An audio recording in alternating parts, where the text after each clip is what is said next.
Man, I thought about it the other day, and it was really weird. For some reason, someone had asked me, like, one of my coworkers, like, why is it, like, how do they come up with the names for finishing moves? I was like, I don't know. A lot of the times, it's like the guys just come up with it, or they just call it exactly what the move is called. Someone's like, well, what about the RKO? And I was like, oh, I don't know why it's called the RKO. Like 9 minutes later, I was like, Randall Keith Orton. It was just it was really fucking weird for me. It was just out of the blue. I didn't like it. It dawned on me all of a sudden. I was like, oh, Randy Orton. Okay, that makes a lot of sense. So Brother Keith, as far as Matt Hardy's concerned. Yeah, that was weird. I'm ready when you are, by the way. We're live. Oh, fuck off. All right. Hey, guys, what's going on? It is Monday Night Raw was tonight, May 7th, 2018. You could have finished the title. What do you mean? I did. Oh, never mind. It's now loading in for me. It just loaded in. My computer's slow. What is going on? It's weird the way you have to do it on live. It, like, you start typing, and then it'll generate it, even if you're not done typing yet.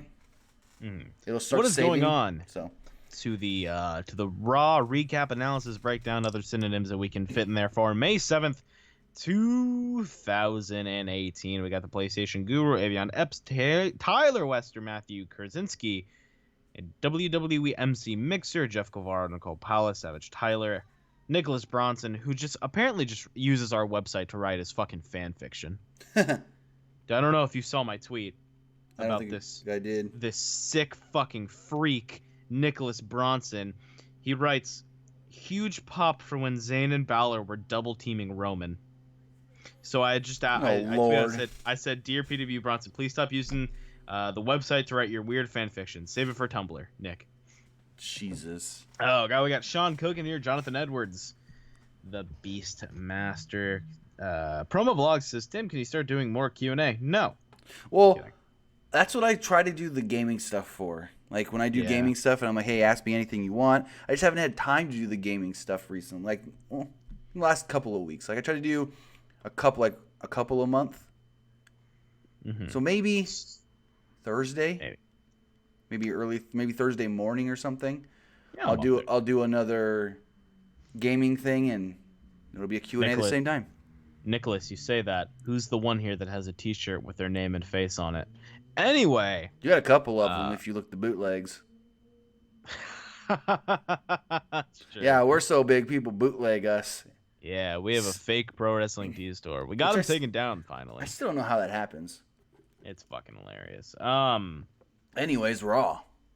I liked Raw tonight. It was very just Money in the Bank centric. Like I told you, it's never a bad thing if they have a direction. You know like I told you, the whole show had a direction. It's not like some weeks where they'll be focused on one thing and then they'll like fall away from it and they'll try to go back to it. They'll follow. No, the whole show was, I want to earn a spot for Money in the Bank. Everybody, even tag teams. So before we even get started, here is how they said Money in the Bank is going to work. This year, there will be 2 Money in the Bank matches. One for the men, one for the women. Each Money in the Bank match will consist of 8 superstars. 4 from Raw, 4 from SmackDown, and we'll go from there. Now, I don't know if they are going to add a tag team one because they teased it tonight. They were doing the cell phone videos where certain superstars were like, this is why I want to be in Money in the Bank and blah, blah, blah. And then they had Breezango talking about how they wanted to be in Money in the Bank and they together wanted to climb up and grab the briefcase. And then Ascension basically said the same thing. We want to climb up and we want to get that briefcase. So I don't know if they're maybe going to sneak a tag team one in there. I don't think, because they would have said something like more concrete tonight. But they did tease doing a tag team Money in the Bank title ladder match, whatever you want to call it. Couldn't care less. I guess if it's a way to rejuvenate the division, I'm not going to complain, because that is a division that the tag division on both brands absolutely needs that form of rejuvenating, because it's just it gets. Every time I watch something in that tag team division, I feel like I'm just getting a fucking lobotomy. Like, it's rough at this point. And They really need this rejuvenization, so I think maybe the Money in the Bank would help. Possibly, depending on who wins it. Because I can see them doing it and just having somebody like the New Day win it. Because then if you do something like that, it's like, oh, really? So I don't know. All right, yeah. Who do you think? Okay, if they do it, who do you think should win it? who do I think should win it? Ooh, that's tough. I mean, I know who I'd want to win, but I don't think it would happen. The Revival. Oh, it fucking should be the Say Yeah. I mean, that's Inside who the it should be. briefcase is They just- commentary briefcase tried to is kind of fine. build them up as a contender type team when in a 6-man tag tonight, but I don't know. They're not. You know why? Because they've lost the last 9 fucking years that they've been on the main Yeah. roster. They've just lost. They haven't. I mean, they have wins over Heath Slater I and mean, Rhino. Fuck, they won- I'd probably ever win over them. They won tonight, but it was because they were teaming with Baron Corbin, and they took on Titus Worldwide and No Way Jose. Anyway, let's just continue. So on with SmackDown what started happened off. here. Excuse me? Huh? Raw started off. SmackDown's tomorrow. I was thinking about something for SmackDown tomorrow. Anyways, Raw started off with Kurt Angle coming out. He built up Money in the Bank, saying that's the next big show. He announced that there will be 2 Money in the Bank ladder matches, one for the men, one for the women. He said tonight there will be 2 qualifying matches, and then he talked about how there will be Ruby Riott, Ember Moon, and Sasha Banks taking on, or in a triple threat, and then there will be another triple threat with Sami Zayn, Roman Reigns, and Finn Balor. As he was saying that, Braun Strowman then came out. Braun Strowman told some weird story about how when he was a kid, he watched. He said that he's a murderer. Basically- He confessed to being a murderer. He said when he was a kid, he watched all of his friends play in this homemade built tree house. And they Tim, never, most fucking tree houses are homemade. that You don't just buy a tree well, house. listen. He then said they never asked him to help build it. He said he watched them build this tree house, and he idly sat by for weeks and weeks and never got asked to help. And Kurt said, "You destroy the tree house?" And Braun goes, "Even better. I waited until all the people went into the tree house, then I smashed it down with them inside." So my favorite thing is he goes, Kurt Angle goes, "Oh, so you smashed a treehouse?" He goes, Strowman goes, "No, even better. I fucking murdered children." He's basically like, I knocked down the entire tree. I can't wait for Angle to be like, "Man, do we still have that police that tried to arrest Roman? Can we fucking get them out here for Braun, please?" And then he Braun goes, admitted to and then Braun murder. just I goes- don't understand. and then Braun just goes, "And I want in Money in the Bank. I want to be in the ladder match." I'm like, well, that's a I weird murder story. kids. I deserve a title shot. That's a weird story. Like, I thought it was going to end with him saying, "I climbed the tree so I can climb the ladder." But no, he That knocked would've the made more tree sense over. than I've murdered children. Give me a title match. Basically. Shot, I guess. So as Kurt was about to announce something, It's dumb. he was interrupted once again by Kevin Owens. Gotta say, Kevin Owens just signed a new 5-year deal with the WWE and said that he loves being in the WWE. He wants to spend the remainder of his career in the WWE, and after these 5 years, if everything's still going good and he feels like he can still compete, he'll sign another deal with the WWE. He doesn't want to go anywhere else. At least right now, he feels that way. I think Vince really likes the guy. I think that's why because I've heard like he's hard on Owens, and I think that's why, because he likes him.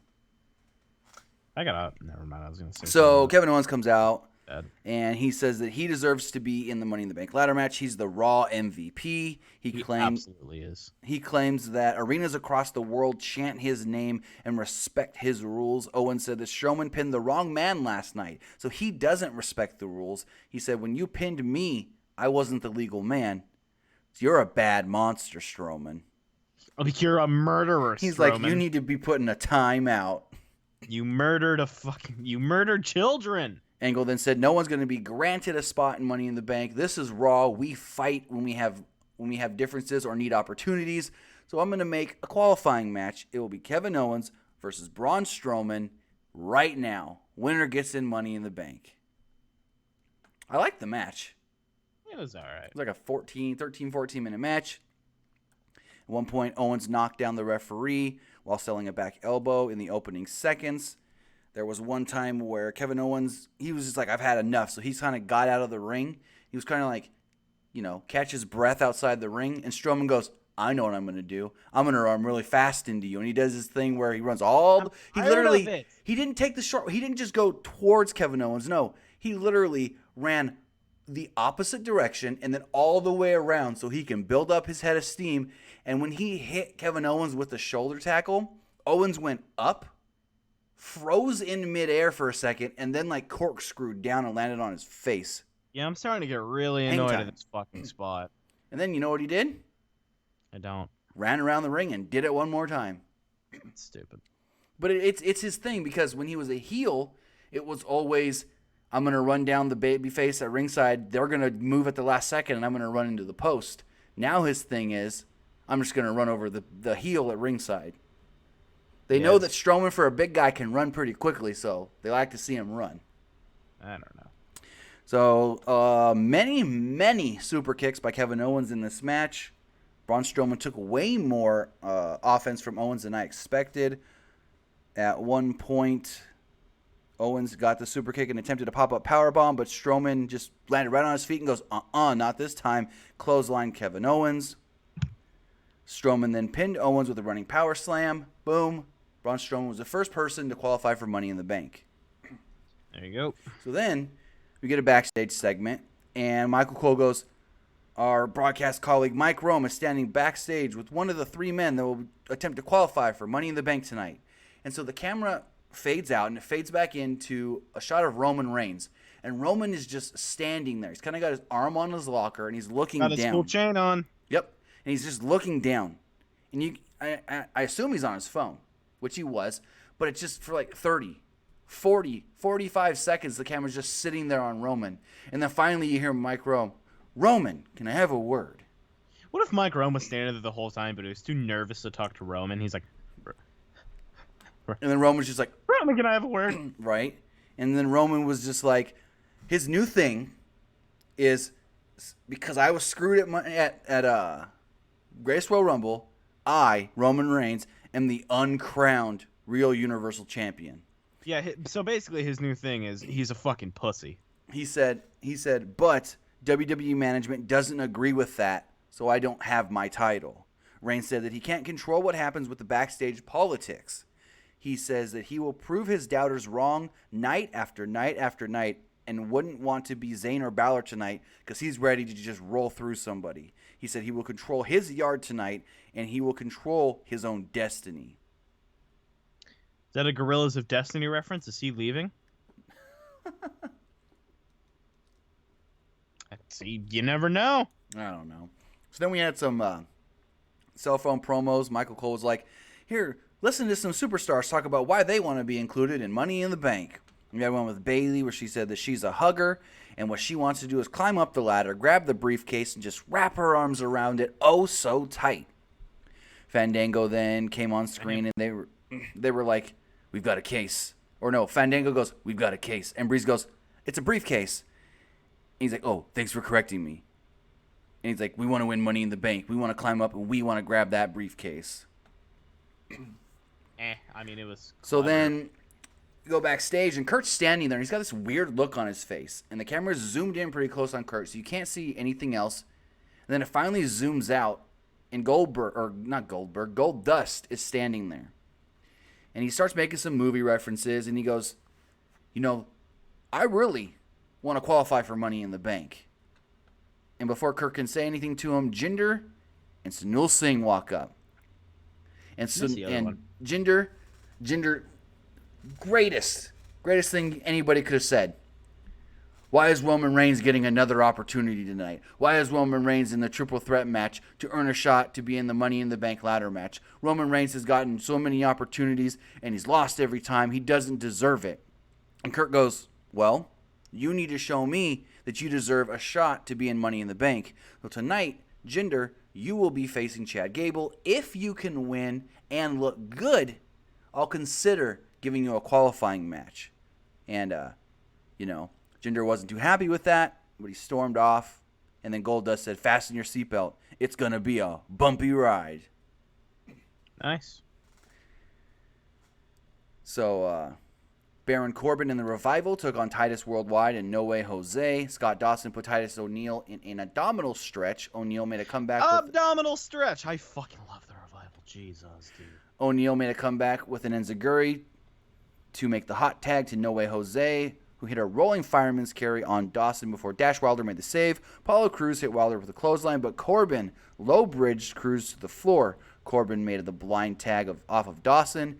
hit No Way Jose tried to hit the fastball punch on Dawson. Didn't work. Corbin then hit the end of days on Jose. Revival got a win. I don't think you know how happy I was. I don't think you understand. I mean, I climaxed. So then we had another Money in the Bank qualifying match. This one with the women. It was a really good match other than a huge botch that took place in this match. So it was Ember Moon, Ruby Riott, and Sasha Banks. Match really, really good. Match is going strong. They didn't oversaturate it with too many like triple threat spots. Like they would do it to where like it's always two people for the most part in the ring. One would get knocked out and then the two would go at it. Then someone would run in, knock somebody out, the two would go at it. And they did it good. But then at one time, Sasha went to go pin Ruby. Referee counts 1, 2. Riot Squad's supposed to jump in to break it up. Referee's hand goes down 3. Then the Riot Squad jumps in to break it up. Coach then goes, hey, referee's hand hit 3. And then Corey said something to him, and he was like, oh, okay. And they just played it off like it didn't happen. And then they quickly kind of, within like the next minute or two, went to the finish with Ember Moon hitting the Eclipse and pinning Ruby Riott. So technically, Sasha won and just qualified for Money in the Bank if you really look at it. No. It's like saying Roman tapped out last night. It was an accident. That's completely different because there's a thing to that one. Roman may have tapped out, but the ref didn't see it. This time, the ref counted 3. Okay, it was an accident. I'm just saying. You be a referee in the WWE and not fuck up. So afterwards, they caught up with Ember Moon backstage, and you could tell she was super nervous because she cut this promo and she stumbled on her words, and she said something along the lines of, she said, I'm over the moon, and then giggled, haha, you get it? And she goes, I'm going to rise up, and I'm going to rise up the ladder and grab that Money in the Bank briefcase when I rise to victory. So her thing's like the moon rising. Now, when she say rise up, is she referencing the old SmackDown theme song? Oh, Lord. I won't be denied, 'cause all I got left is my pride, and I will rise up. That was a good theme song. Dude. Sure. Let me tell you something. Jeff Hardy's theme song for TNA, his original one, Modest, super good. Yes. Man, just thinking about it today. So then we had a backstage pre-recorded segment with Bobby Lashley and Renee Young. It was like a sit-down interview, but beforehand, Bobbert Lashley. Bobbert Lashley. Anyways, they did this long promo video package talking about how he wrestled in high school, he wrestled in college. The Army recruited him to wrestle because his dad was in the Army. He tried to go to the Olympics, got hurt, didn't make it to the Olympic qualifiers. Met Kurt Angle. Kurt Angle got him apparently into the WWE. I didn't know that.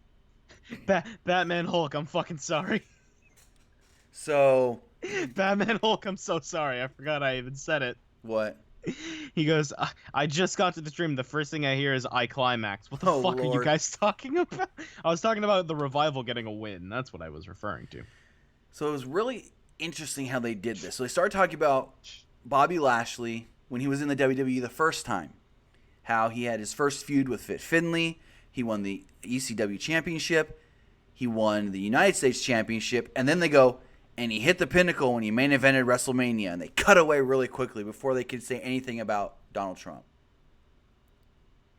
Surprised they didn't mention Umaga. Well, they couldn't talk about the match, or then they'd have to say Trump. Because You just say I fucking goddamn broke a cage because I wanted to murder Umaga. But you got to think, the only reason he fought Umaga is because he was representing Trump.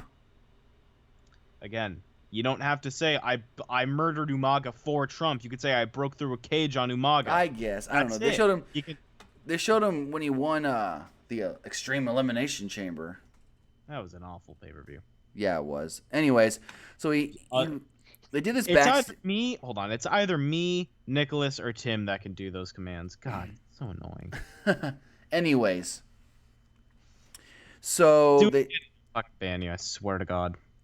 I'm getting so frustrated. Anyways, so they went on to say that after he left WWE, he went on to have a 15-2 record in MMA, and then he came back to the WWE. So Renee Young was asking him just about random stuff, what he did over the last 10 years. And they started telling stories about his sisters.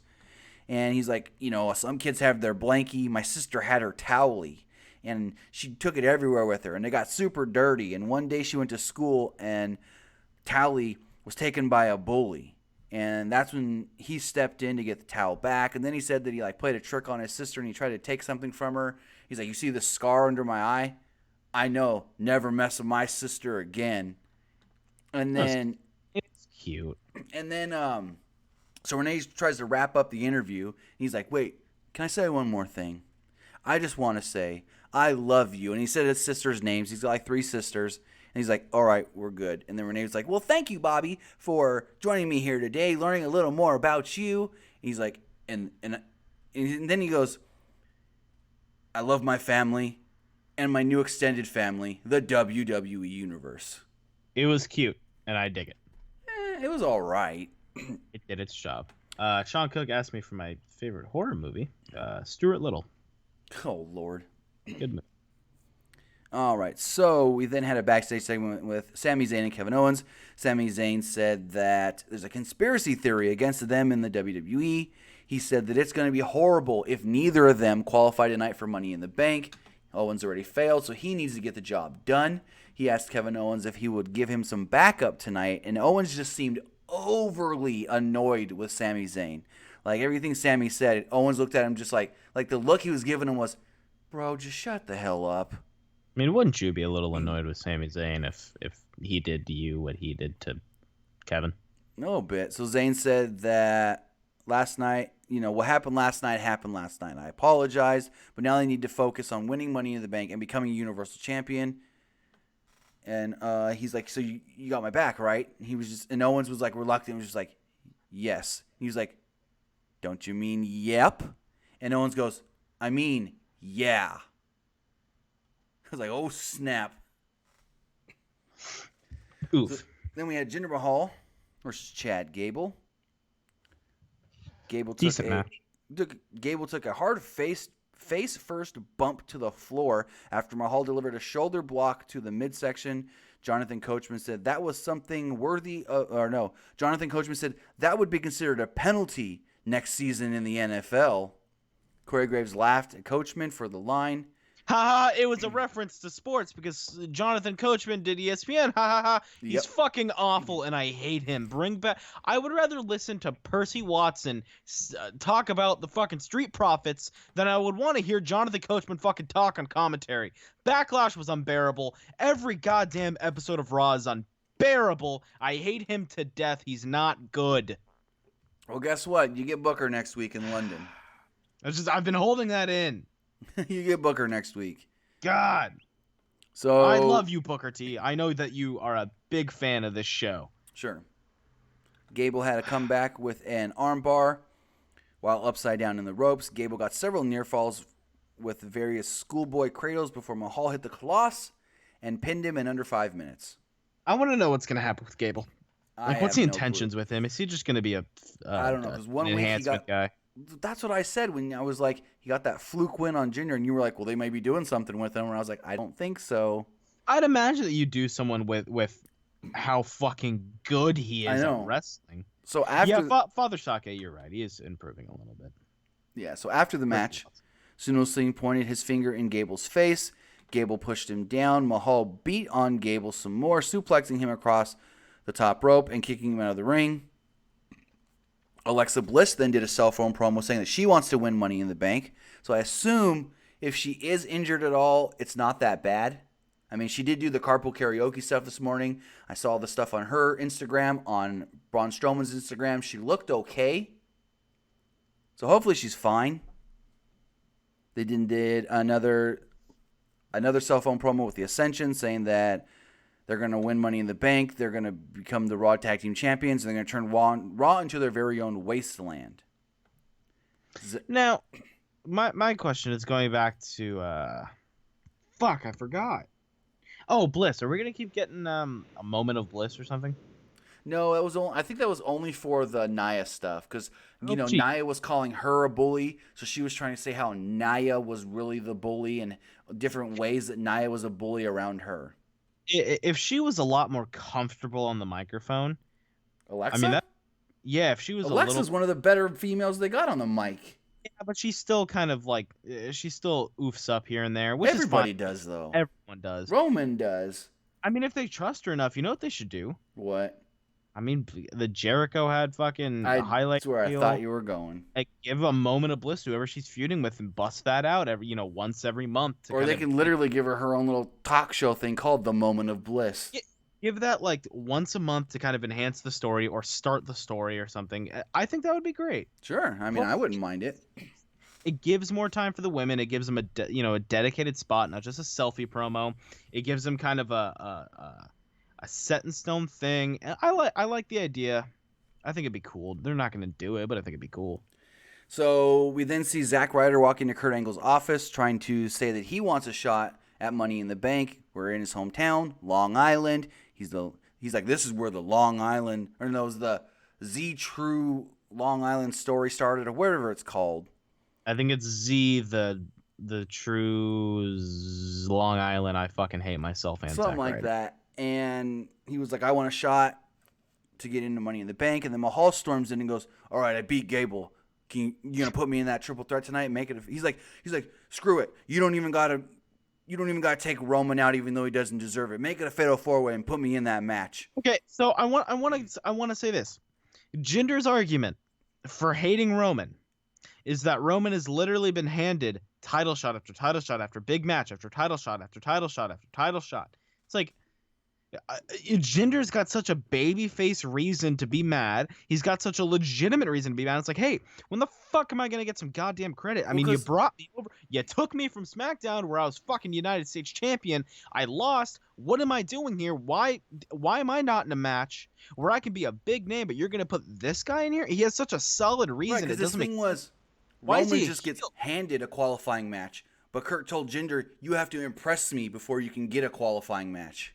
I guess all you got to do is wear a fucking dumb vest with a dumb logo, with a dumb chain, and have dumb hair, and say dumb things like suffering succotash. I'm suffering whenever I look at Roman. I'm suffering whenever I watch Raw. My head hurts. And one of your biggest heels in Jinder Mahal has the best baby face comeback on why you shouldn't put Roman in this. Like, it's just so bass-ackwards. And I'm going to get to this in a minute when we talk about the main event, but Jinder's completely justified here. It is.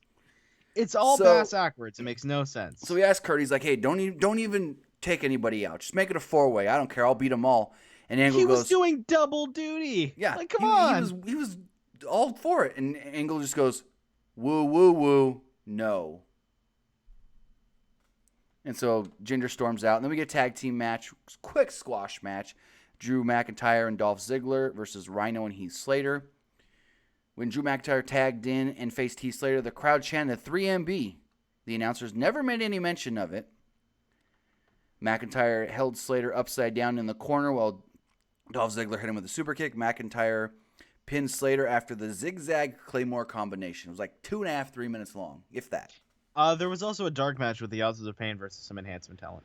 Gotcha. It was like in the middle of the show. Middle of the show, like during a commercial or something? Yeah. Interesting. Yeah, I don't know if you knew that. Nope. Yeah, I saw it on Ringside News. So there's then like photos and stuff. Elias comes out. Now, I don't know what the gimmick here is, but Michael Cole is now the biggest Elias mark ever. That's his gimmick. Oh my. Because right before the commercial, they showed the shadow silhouette of Elias on a wall, and Michael Cole was just like, oh my God, Corey, you know what this means? This means Elias, he's coming out next. Like, you know when Corey gets super excited about something? Yeah. Michael Cole got super excited that up next we're getting Elias. Is Elias the greatest heel in wrestling, but also the greatest babyface in wrestling? I don't know. In the WWE, not in wrestling, but in the WWE right now. He's not a better babyface than Braun. I guess Braun admitted to murder. Is this a baby? Then again, no. I was gonna say Cena murdered, but no, he's the one that got stabbed. It was when he was a kid. Everybody gets forgiveness at least once. You don't get forgiveness for murder. You tell the people on death row that's murdered someone like, hey, we forgive you. You get one more shot. No.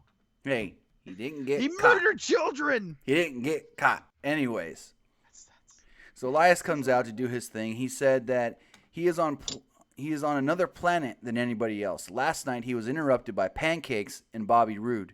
Tonight they were in Long Island, the home of Billy Joel. So it's no surprise that the fans would worship a talentless, boring hack. Elias said that he wouldn't be happy. He wouldn't be happy unless he can rip out Bobby Roode's vocal cords. Crowd started chanting for Rusev. Hey. You remember last week when I was like, man, it'd be really cool if this gimmick was there, if this whole feud was like, I damage your vocal cords. I'm the only one that can sing very well here. Remember when I said that? Yeah. I remember when I said that. But here's the thing. That's not where they're going with it, but I mean, he mentioned it, and so I feel like last night was supposed to be all the different musical kind of superstars and tag teams and whatever were supposed to come out. How does Bobby Roode fit into that? Just because his theme says glorious? How does Breezango fit into that? Yeah, I guess you're right there. How did Titus Worldwide fit into that? Because they came out with the Congo line. That's music. I don't fucking know. Anyways. Right, but how did they fit? No, I get what you're saying. I'm overthinking it. So, crowd started chanting for Rusev Day. Elias said that Long Islanders can bring the Islanders back, but this place will always suck. Elias, after that, Elias said that next week he can get a breath of fresh air, but Roode can't. Bobby Roode then interrupted him, and they had a 10-minute match that really was just there. It was just a match. There was nothing special about it. It was just by the books. Nothing really wrong. Nothing really great. Just a Raw match that was just, you would think, went to a house show, so Bob Roode versus Elias. It was there. Bob Roode.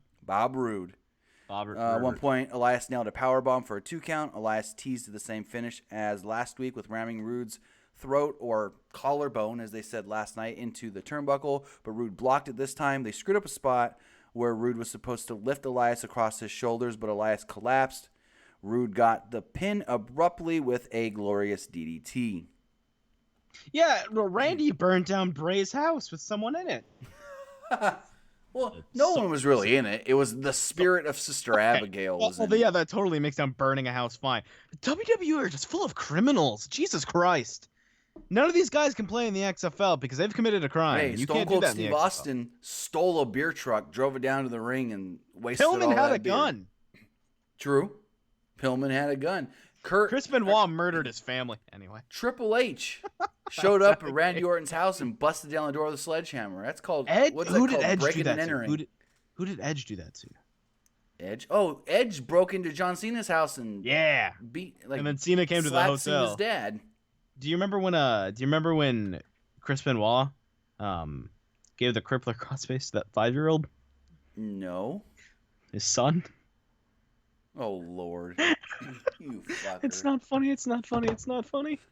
Anyway, there's been a lot of criminal acts Braun Strowman flipped an ambulance that Roman Reigns was inside of. He very much did. Braun should be doing 50 to life. Multiple offenses. Anyways. He's murdered. Hey, he's a baby face. He's what's the word I'm looking for? I'll think of it. I don't remember anyways. So after the match, Charlie Caruso interviewed Bobby Roode. He said that he hoped to be next in line for a shot to get into Money in the Bank. He said beating Elias was great, but winning Money in the Bank, that would just be glorious. Crowd didn't really have a reaction to that, as it seems like they're over the whole glorious thing. They'll be over it until the entrance happens at a pay-per-view. Do you know what entrance they're not over?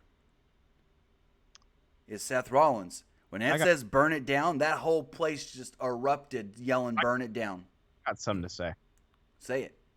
I don't understand. I will never fucking understand this. What? You sit there at a Raw, and Bobby Roode does a glorious thing. You're like, duh, this is boring. This is dumb. But when it's at a paper, you're like, this is the greatest thing on the planet. Oh my God, Bobby Roode. I love Bobby Roode. And then the next night at Raw, you're like, this is boring. It's like, why the fuck does it shift so badly? I have no clue. Why the fuck are fans so goddamn weird nowadays? Like, it's just the way the cheering goes is like, you guys don't give a shit during Raw and SmackDown, and then for pay-per-views, you're like, oh, I'm just gonna give a fuck all of a sudden. I'm gonna act like the 3 or 4 week build up to this pay-per-view where no one in the crowd said shit, they had no reactions to anything. Now we're gonna pop because it's a pay-per-view and it's fun and I'm having fun. Well, like, I don't understand. Well, they didn't care during that Roman Reigns Samoa Joe match, though. Yet, No, they didn't care. Yet, a lot of them left early, which I don't blame them because they're on the East Coast. It was almost 11:30. They wanted to beat traffic and get home. It was a work night. You know, that really was crappy on the WWE's part. I get it, but like my biggest example is, and you know, what is this? LG Network. He's got a point. I mean, are those real fans? The guys that aren't in the crowd, I don't know. Well, I mean, if you're not a real fan, are you really gonna pay to go to the show? I mean, I get it. For every maybe you say every one real fan in the crowd, you may have one non-real fan, because you could say like, oh hey, I bought tickets and I took my girlfriend that doesn't like wrestling but would just go with me anyway. So you're the fan and she's the non-fan. So it's going to be almost split if you think about it, or more real fans than non. I guess so. I didn't mean to go on a little rampage. Oh, no, you're good. So see Rollins, you, Bronson. Have a good night. Thanks for the article up on the website today about Raw. Appreciate it, brother. Thank you. Have a good night. So Rollins came out, got a huge reaction with the Burn It Down. He admitted that The Miz took him to the limit last night, but in the end, he stomped on The Miz's chances of becoming a 9-time Intercontinental Champion. Selling the knee. He then said that, I'm going to do something that The Miz didn't. I'm going to be a fighting champion every week. Miz would leave and go do other things and then come back and then want to say that he's the best. But I'm going to show that I'm the best, as I'm going to be here and I'm going to defend my title anytime. So, open challenge tonight for the IC title. So are we going to get the Seth Rollins Open Challenge every week until Jason Jordan? I don't know, because they've tried to... Because if you think about it, the only one that really did a legit Open Challenge every week was Cena. Bobby Roode tried to do it on SmackDown, and it lasted like 1 or 2 weeks. Mm-hmm. I think Kevin Owens was going to do it on SmackDown, and it lasted like a week or 2. We had that really good Chad Gable match. Great. So I don't know, but who would come out tonight to a crowd of boos? Oh, Mojo. I quote tweeted that they put a picture of Mojo. They're like, Mojo has answered the call. And I just tweeted, if he gets one, I get one. So Mojo came out. Rawley said that, this is the kind of Raw debut that I deserve. An opportunity that comes knocking. And he said that you say that this is Monday Night Rollins. Well, this is going to be Monday Night Rawley. Could have said Monday Night Mojo, but I guess all the brain cells up in his head are too fucking knocked loose from all the professional football he played. Oh, wait, he didn't! Uh-oh. Fuck you, Mojo. So... What'd you say uh-oh to? I was chanting... Huh? What'd you say uh-oh to? I don't know if I said uh-oh. Anyways. Oh, I thought the stream went down or something, so I was like, no. oh, what? So, crowd started chanting for Ryder, and he said that he's going to knock down Rollins just like he did on SmackDown, knocking down Ryder.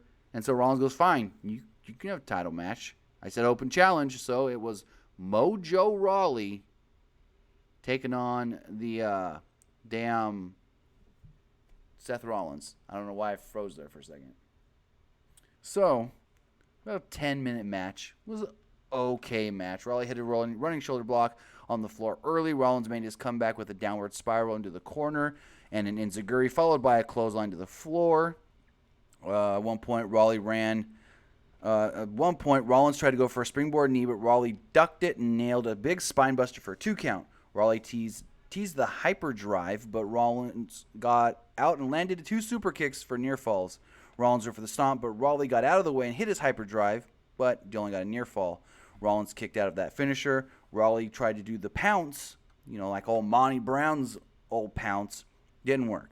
Rollins caught him with a super kick, Rainmaker knee, stomp, pinned him, still the Intercontinental Champion. I would have been so much happier if Ryder came out. Like, could you imagine the pop that Ryder would have got? Especially in Long Island.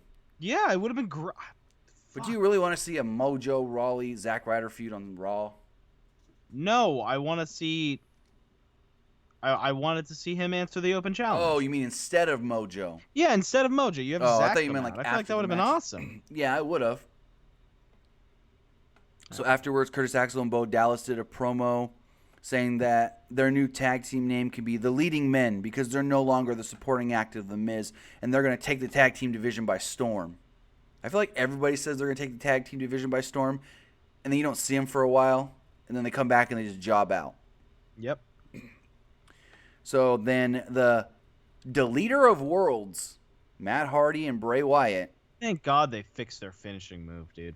defeated Curtis Axel and Bo Dallas in a 2-minute match. Yeah. Was this the first time that Bo and Bray have faced off? No. I don't think so. Well, in WWE. Because they did an FCW. I don't think it is. I mean, Has to be. Has to be. Hold on. I'd imagine. They faced off in FCW. I remember that. And they even referenced them as brothers, too. Yeah, I believe And so. Michael Cole made a reference as no brotherly love here. Right. That's what Michael Cole said. So I mean, it might have been. I don't know. I think it was only FCW. Maybe. So basically, Matt Hardy gave Dallas a side effect, made the hot tag for Bray. Hardy pinned Axel after a double Sister Abigail. It looked cool. It looked awesome. Oh, yeah. A lot better than a lifting DDT. Then got some cell phone promos from Natalya and Baron Corbin saying that they both wanted to win Money in the Bank. Natalya said that it was a pleasure last year competing in the first Money in the Bank, women's Money in the Bank ladder match. And Corbin said that I know what it takes to win Money in the Bank, and I can go in there this year and win it again. So then we had the main event. Finn Balor, Sami Zayn, Roman Reigns, triple threat. Winner goes on to Money in the Bank. Really good main event. I liked the match. It's a 15-minute match, and I really liked it. First 6 minutes of the match was really like Zayn and Balor wanted to fight each other, but they knew they needed to take down Roman first. So it was kind of like... Big dog. Huh? Big dog. Yep.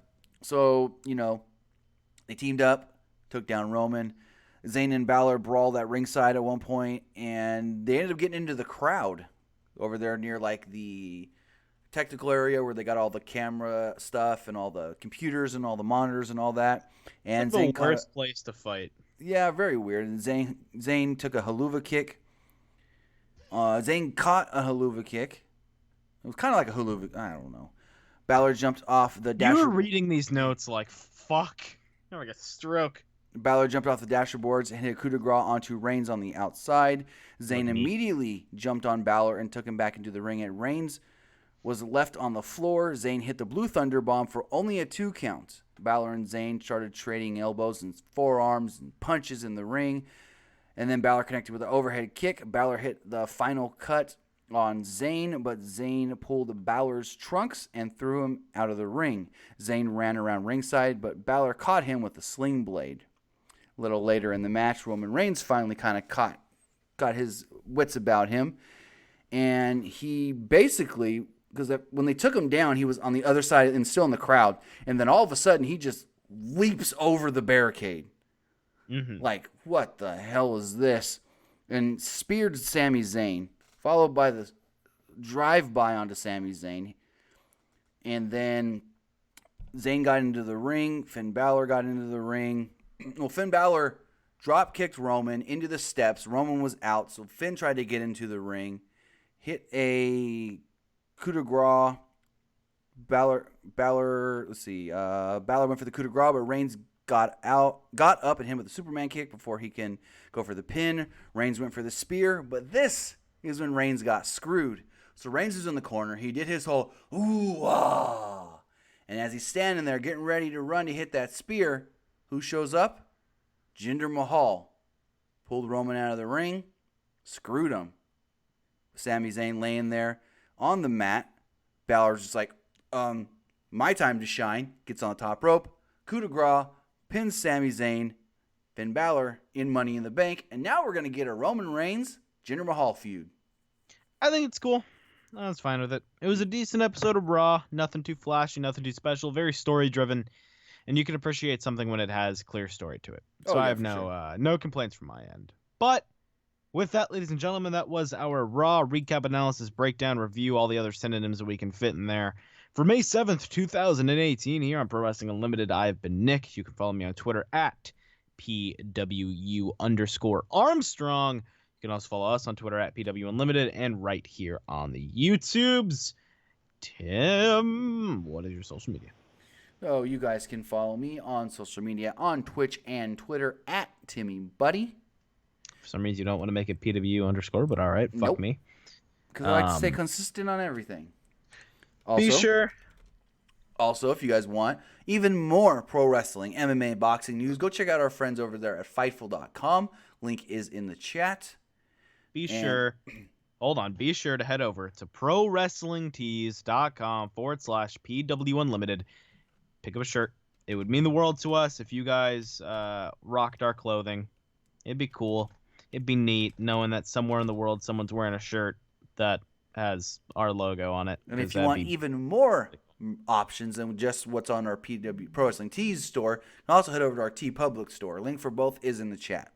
Father Sake, they just put all of Sunday Night Heat, so just go binge Sunday Night Heat. Well, it's not all. It's only like the first 50 episodes, I think.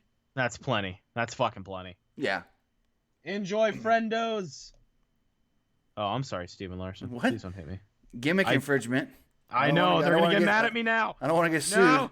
End it before they get mad. All right. Have a good night, guys. We'll see you tomorrow after SmackDown. SmackDown will have 3 Money in the Bank qualifiers. And Paige is kicking off the show, the boss lady.